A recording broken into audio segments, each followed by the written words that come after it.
शहजाद चौधरी साहब, एक अहम सवाल तो इसमें मियां नवाज शरीफ साहब की वापसी भी है और बड़ा पॉलिटिकल भी है। इस मौके पर आना क्यों जरूरी है? यानी ये बहस शुरू ही क्यों हो इस वक्त? ये तो गवर्नमेंट की डिमांड होनी चाहिए थी, अब तो पीएमएलएन खुद कह रही है।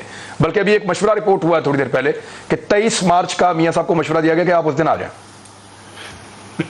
हाँ, मैं इमरान, ये बातें हैं, ये मैं कह रहा था एक किसी और जगह मैंने कहा था ये स्कैम है। इस वक्त पॉलिटिक्स का सबसे बड़ा स्कैम जो चल रहा है वो ये है। ये असल में नैरेटिव बिल्डिंग है। हमारे यहाँ जिस तरह से मीडिया आसानी के साथ अवेलेबल हो जाता है, हमारे सियासतदानों को, बाकी लोगों को जो मीडिया को इस्तेमाल करना जानते हैं और आप सीख गए हैं सारे, तो वो ऐसी ऐसी कहानियां बुनते हैं जिसके अंदर के जिस बुनियाद होती है वो कोई ना कोई स्पेकुलेटिव होती है। और स्पेकुलेशन ऐसे ही है जैसे डॉलर चढ़ जाएगा, स्टॉक एक्सचेंज कल बैठ जाएगी। अच्छा, और इस किस्म के कुछ ना कुछ आसार वो कह रहे होंगे कि पहले जो देखे जी पिछले हफ्ते में पूरे में स्टॉक एक्सचेंज जो है वो डाउन गई है, तो अब लगता है मंडे आएगा तो मंडे के दिन थोड़ी सी और ज्यादा गहराई के साथ चली जाएगी। तो कहने का मतलब स्पेकुलेटिव चीजें हैं सबकी सब। ये भी मुमकिन है कि मियाँ साहब के लिए मुश्किलात इंग्लैंड में ज्यादा बढ़ती जा रही हों, ये इस कहानी बनाई जा रही है, ये भी एक नैरेटिव है।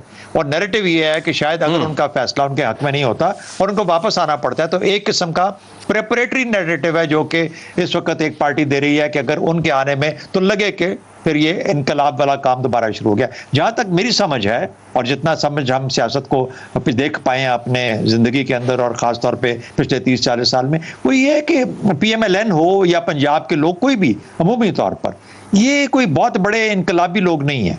यानी ये जो भी दुनिया, कोई आया मगरब से आया, कोई कहां से आया, शुमाल से आया, उसको जाने दिया इन्होंने। कोई इतना बड़ा इनकलाब लेके नहीं है। मुझे पता है जावेद चौधरी साहब 3 इसमें हवाले निकाल लेंगे, लेकिन वो हवाले इस चीज को सबूत नहीं, मैंने जावेद चौधरी साहब के कॉलम से ही पहली मर्तबा ये बात सुनी थी। उन्होंने कहा कि जो इस तरफ से आया उसको हम अटक तक छोड़ के आए और जो उधर से आया उसको हमने पानीपत की तरफ भेज दिया। ये मैंने जावेद चौधरी साहब के कॉलम में पढ़ा था जी ना, पर उन्होंने पोरस के हाथी भी बता देने ना आपको, इसलिए मैं कह रहा हूं कि मैं पहले ही बता दूं, और डिंगिया वाला की लड़ाई भी बता देनी है, इसलिए मैं बता रहा हूं कि ये असल में शहजाद साहब पोरस का हाथी तो मुझे याद भी नहीं था, ये तो आपने याद करवाया मुझे, आपकी बड़ी मेहरबानी, थैंक यू।